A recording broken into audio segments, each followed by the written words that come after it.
লবণ দিয়ে দিচ্ছি, হলুদ দিয়ে দিচ্ছি, তেল দিয়ে দিচ্ছি কড়াইতে।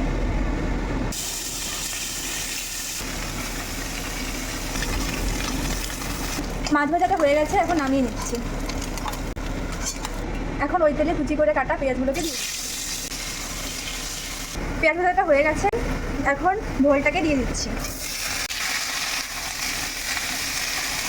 এখন এর মধ্যে পরিমাণ মতো নুন দিয়ে দিচ্ছি আর পরিমাণ মতো হলুদ দিয়ে দিচ্ছি।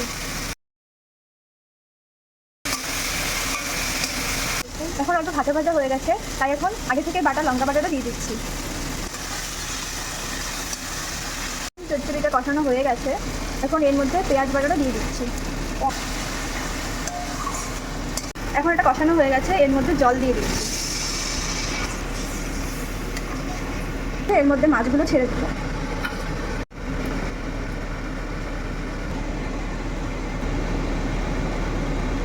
চচ্চড়িটা হয়ে গেছে, এখন এটা নামিয়ে দিচ্ছি। ভোল দিয়ে মাছের চচ্চড়ি তৈরি।